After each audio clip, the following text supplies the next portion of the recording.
Hello, welcome to the Celestial Message. Uh, Thanks for clicking on my video.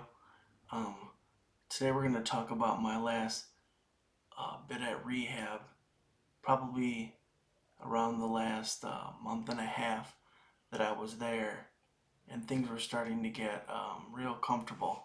We're getting to know all the nurses, the staff, as well as the other patients that were, in the rehab. And I think for the first time, I really wasn't focused on living with a disability or being paralyzed or anything to do with my accident. It was more just living when I was there. And I know that's probably hard to understand, being that I just, went through such a traumatic time with my injury and all. But like I said, the scheduling was really regular. I was knowing the people. I didn't really see them as nurses anymore. It was kind of like these are my friends in a way. I don't know if I did that as a coping mechanism or something like that, but it was really, I think it was a blessing in disguise, that is, just to be able to get up and focus on life versus um, something as traumatic as living with a disability or what the future was going to entail. That being said, I was going out to. My parents were still coming down regularly, so that was really nice to have someone there. Like I talked about in the last video, some people didn't have that, and it was getting to the point now where I was strong enough to drive my wheelchair around long distance. There really wasn't too many people checking on you. The nurses knew that my family was in regularly, so if I wasn't in my room or I wasn't on the floor, they knew that I was probably signed out and doing something with them, so there wasn't the need to check in all the time or being kind of watched over if you were like some fragile, piece of furniture or something like that. I don't know, but it was nice. Um, we would go out to eat. I mean, I still had a halo that I was wearing to keep my head from moving around. I had a couple screws in the front and the screws in the back. I don't know if I mentioned that in my earlier videos, but I was comfortable wearing it. You know, Sitting in that at that point, it's been on for so long, and I was used to being out in public, around the rehab hospital, and no one really gave it too much attention, which was nice. But yeah, we would go out to eat a couple nights a week at restaurants, and it was nice to get out into public. And I mean, I had all these contraptions to help me when I was learning to eat on my own and stuff like that, because I didn't have the muscle strength to do certain things. But I was learning to get over the stairs and things of that nature, which was really nice. Um, I kind of looked at it as, people weren't really staring to be rude, uh, like I had initially thought. They were just probably curious. You don't really see electric wheelchairs that often, let alone someone in a big metal headgear driving around in one and going in restaurants like everything's good to go. So a lot of it was probably curiosity, and I came to understand that and just was able to kind of uh, ignore it, I guess you could say, in a sense. Uh, and I think my parents saw that in me and the people that were around me, to kind of put them at ease when they realized that I wasn't being affected by the attention that someone with a disability such as mine would get when you're going into public. And it was nice. Like I said, getting up in the morning, like the schedule was set so you knew when your therapies were, like occupational, physical. If things weren't there, like when to order the food, it was really becoming, uh, like I said, you didn't really have to put much thought into it. It was just kind of living in like a college dorm, if you will. Um, and we became close with the other people that were there, at least I did. Um, a couple of the other people on the floor, I remember the one gentleman's name, Tony, I believe. He was in a similar accident, and we all had similar headgear to keep our necks straight and stuff like that. and we were always telling each other, stories. Sometimes you would have to get the screws tightened or loosened and things like that. So we were kind of telling stories and trying to scare the other. I think scaring the people, uh, out of what they went through the day before when they had to get their screws tightened or loosened and such. But I think in a way it was kind of helping us prepare each other for what may or may not happen with us, which I thought was nice. But yeah, we would plan dinner. We would plan dinners, even it got to be that close. My parents were talking with other wives and their families and things like that, and we would plan dinners uh, in the room. Homemade food that people would bring in, which was nice because it was right on my alley. And just talking about what's going to happen and things like that. More from their perspective, like when we get home, how is it going to be?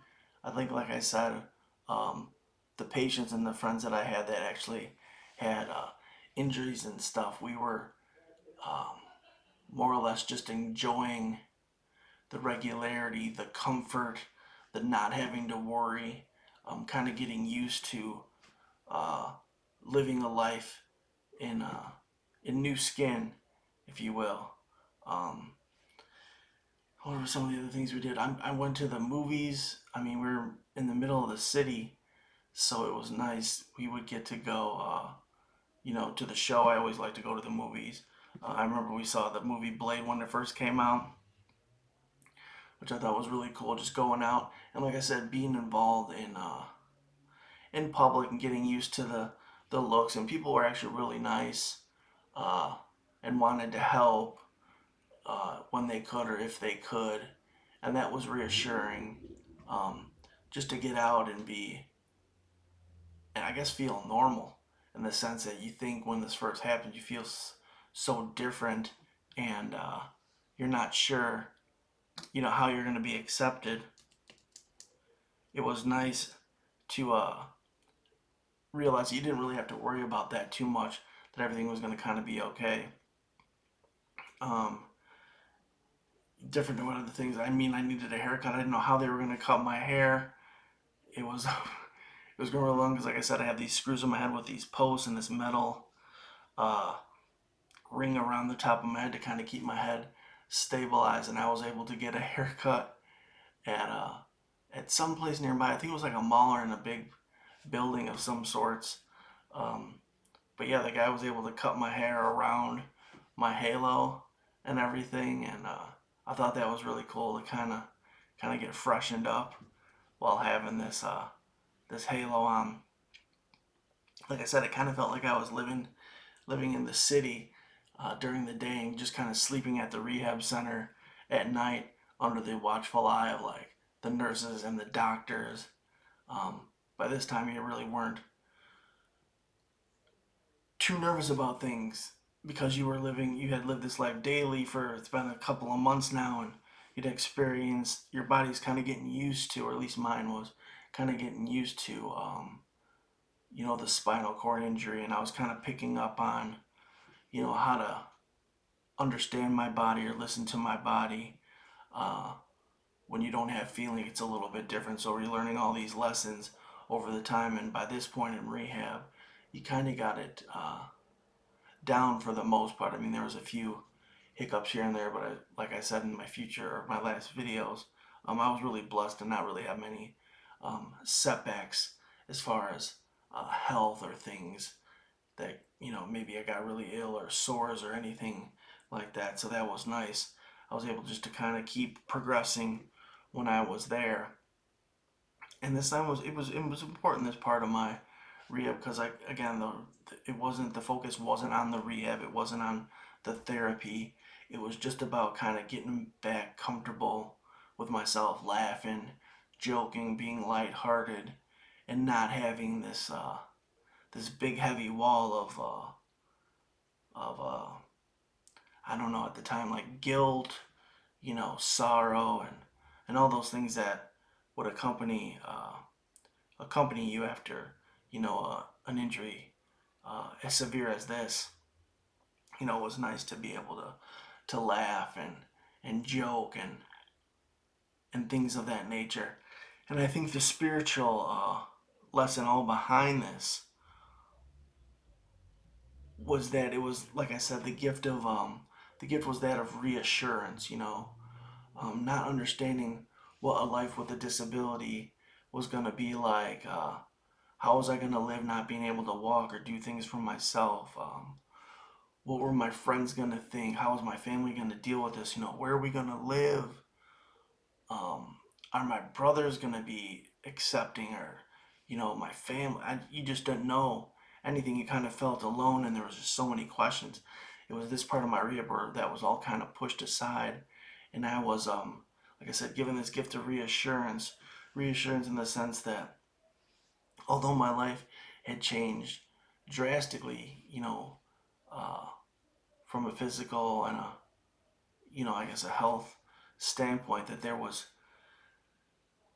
still happiness and fun regardless of my physical situation. You know, if I allowed myself to remain in a positive state of mind, we are given the gift of free will. There was still so much that can be enjoyed in this lifetime. Like I said, it wasn't like I initially thought. My life wasn't over.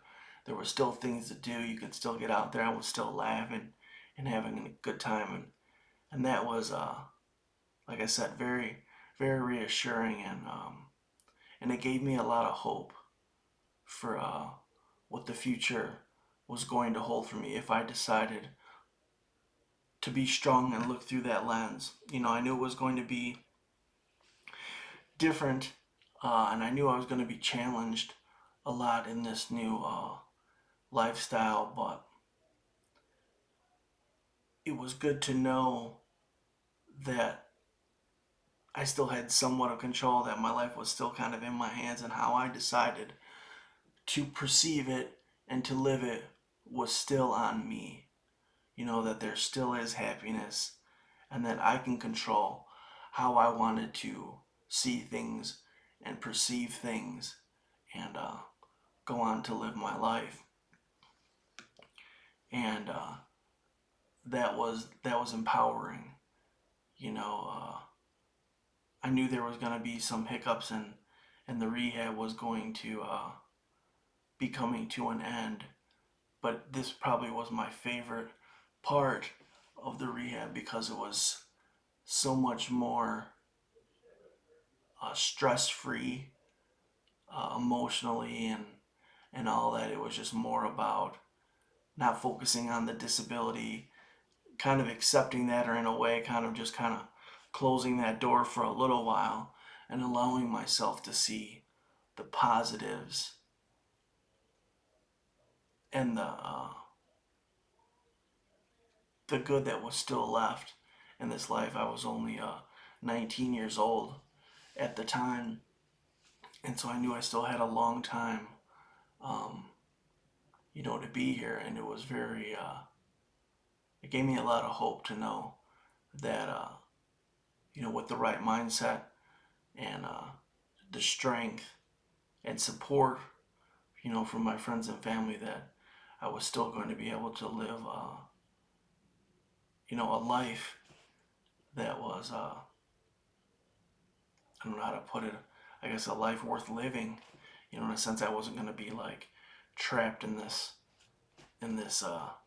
hole, and, nowhere to go, no one to talk to, etc. And it was a really good feeling.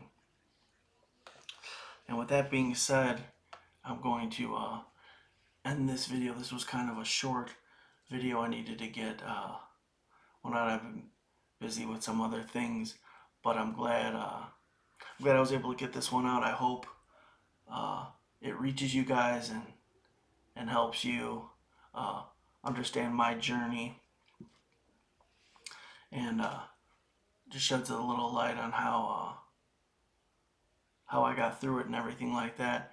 I always leave the comments open on my videos. If you ever have any questions, or want me to touch base or elaborate on anything, don't hesitate to write it in the comments. I don't get too many of them, so I'm sure if you do write one, that I'll get back to you right away and be able to hopefully help you out with whatever question or maybe a piece of advice to help me with the videos would be.